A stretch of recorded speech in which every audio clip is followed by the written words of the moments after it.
Bonsoir, intéressante cette initiative des magasins Franprix pour aider les associations caritatives locales. Il est suggéré à la clientèle d'arrondir les factures en caisse à l'euro supérieur. On achète des produits par exemple pour 19,60 € et ce sont donc 40 centimes qui filent à la Croix-Rouge ou au Secours populaire. Une équipe est allée demander à la clientèle des magasins en question ce qu'ils en pensent. Par rapport aux impôts que j'ai à payer, je n'irai pas donner au-dessus. Ça, c'est certain que non. Je suis pour, si je sais à quelle association ça va. C'est bien parce qu'en fait, ça aide les personnes défavorisées, puis ça contribue à des associations. Donc ça peut que être bénéfique. Je ne suis pas contre. Et pourquoi? Parce que je trouve que c'est une manière d'aider aussi l'autre. Et donc, si c'est vraiment l'orientation, c'est vers des associations comme ça, moi, ça ne me dérange pas. À mon avis, il n'y a pas trop de problème là-dessus. C'est juste quelques centimes et il faut aider les gens. Oui, c'est très bien que Franprix prenne en charge une solidarité comme ça nationale pour aider les plus défavorisés. C'est une bonne idée parce que c'est plus facile de donner comme ça que 50 centimes dans la rue ou quoi que ce soit. Si c'est pour une bonne cause, pourquoi pas quoi. L'inauguration en début d'après-midi du guichet externalisé de la sous-préfecture à Polytechnique, cette antenne destinée à accueillir les étudiants et les chercheurs étrangers travaillant dans les établissements du cluster en facilitant leur démarche administrative afin d'obtenir un titre de séjour. Maxime Lemaine. Chaque année, de nombreux étudiants et chercheurs étrangers intègrent les prestigieuses écoles du plateau de Saclay comme ici à Polytechnique. Because Polytechnic is the top of the top in the Europe, and I love Paris, so I go here and I choose it.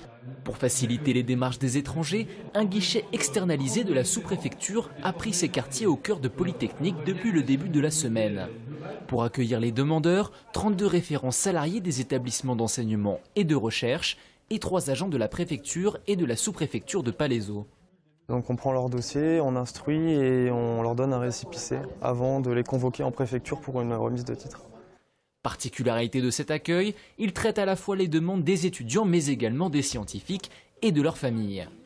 Pour le président de l'école Polytechnique, il est indispensable que les étudiants du campus de Saclay trouvent un accueil chaleureux et ouvert, d'autant plus que son établissement est directement concerné par la mesure. L'école Polytechnique accueille plus de 65 nationalités, donc c'est difficile d'en sélectionner une parmi 65, mais nous avons notamment beaucoup d'étudiants chinois, des étudiants russes, des étudiants ukrainiens, des étudiants sud-américains, des étudiants européens bien sûr, des étudiants de pratiquement très grand nombre de pays du monde. Cette première expérience durera jusqu'au 29 novembre. Si elle s'avère concluante, la possibilité de récupérer directement les titres de séjour à Polytechnique sera étudiée. Ils vont inaugurer les nouveaux locaux samedi avec le sénateur-maire de Massy, Vincent Delahaye. C'est la 4e rentrée de l'école Time for School. C'est un établissement privé, laïque, qui se destine aux enfants précoces et surdoués. Le principe de l'éducation, il est unique en France. C'est une théorie américaine basée sur les intelligences multiples. Audrey Coll.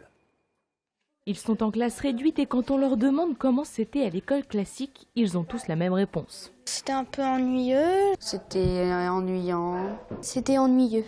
Malika a lu 22 livres cet été, d'autres sont prédestinés au dessin, certains pour le sport. Un seul point commun pour ces enfants, ils excellent dans leur discipline. Pour Valérian, la vie avant était un calvaire, aujourd'hui il est heureux.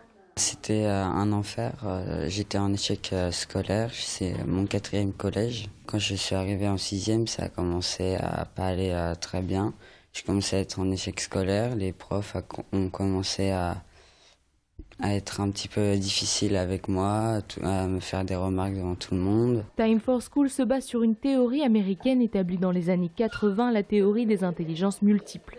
Les programmes suivent ceux de l'éducation nationale, mais vont plus loin. Philosophie, langues étrangères ou théâtre sont au programme dès l'âge de 7 ans. L'intelligence multiple, ça veut dire qu'on n'est pas que des intellects ou les génies en maths ou français. Ça veut dire qu'on peut être aussi surdoué ou au potentiel dans la philosophie, l'art, la musique, les interpersonnels et aussi le spatial ou la nature. Pour cette 4e rentrée, l'établissement s'est installé à Massy et inaugurera ses nouveaux locaux samedi. Pour entrer ici, les enfants passent des tests. L'école privée coûte cher, mais Guy Texier espère obtenir des aides pour ouvrir l'école à tous les enfants précoces. Une dramatique altercation ce matin entre deux entrepreneurs, deux frères âgés de 68 et 71 ans, gérants d'une entreprise d'électricité à Bièvre. Le plus jeune, dans les locaux même de la société, s'est saisi d'un revolver qui s'est finalement retourné contre lui. Il est décédé, son frère a été placé en garde à vue.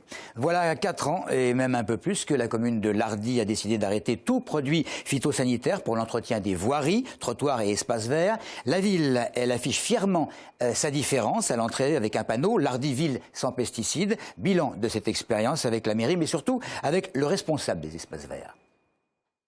Des espaces verts naturels et du désherbage à la main, voilà le challenge de Lardy depuis maintenant 4 ans. La commune a décidé de travailler sans aucun produit phytosanitaire. C'est un choix environnemental, mais aussi un choix pour la santé des employés communaux. C'est respectueux de l'environnement. Nous, on n'est plus impacté au niveau applicateur phyto, parce que toute ma formation à l'époque n'était pas bio, était phyto. Donc j'en ai utilisé pendant des années et bien contente d'arrêter ce genre de manipulation.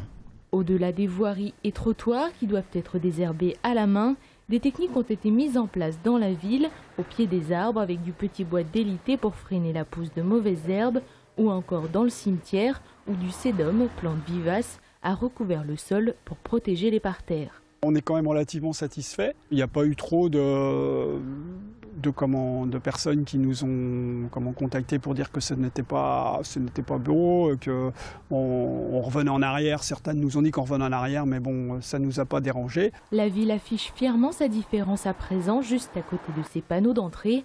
Maintenant, la commune espère donner l'exemple à tous les habitants pour qu'ils fassent de même dans leur propre jardin. Et c'est tout pour l'info. Merci de nous avoir suivis.